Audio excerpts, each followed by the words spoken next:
Le Saint-Esprit doit posséder un instrument. Il œuvre toujours par le moyen d'un instrument. Et cet instrument, c'est la croix. C'est-à-dire le principe de la croix du Seigneur Jésus.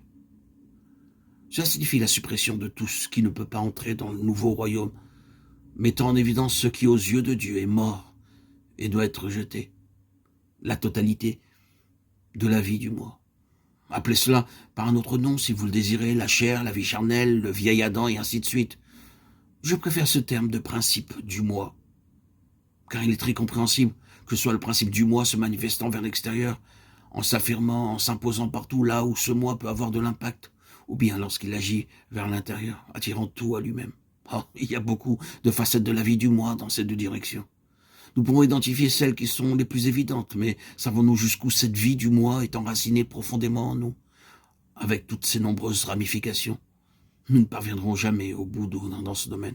Ce principe s'étend tentaculairement dans toute notre constitution. Ce moi, qu'il soit affaibli ou qu'il soit encore fort, car il est tout aussi mauvais quand il est faible ou bien quand il est fort.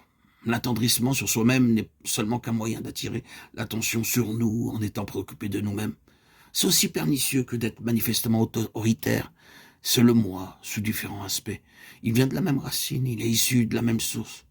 Tout cela découle de la vie fausse de celui qui a dit « Je monterai au ciel, j'élèverai mon trône au-dessus des étoiles de Dieu, je m'assirai sur la montagne de l'assemblée, je monterai sur le sommet des nues, je serai comme le Très-Haut. » Ésaïe 14, 13 et 14. Je. En vérité, on ne peut pas épuiser toutes les variantes possibles de cette vie du moi. Donc, comme elle est si variée, tellement étendue et enracinée, le Seigneur n'agit pas une fois pour toutes à son égard. Il l'a fait, bien entendu, potentiellement par la croix de son Fils. Mais maintenant, cette œuvre doit se poursuivre. Vous et moi, nous devons connaître continuellement l'application du principe de la croix dans les aspects les plus diversifiés de la vie propre.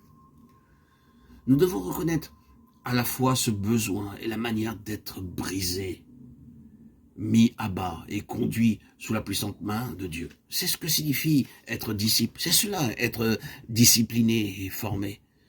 C'est dans ce domaine que le Saint-Esprit intervient sans répit contre la vie du moi.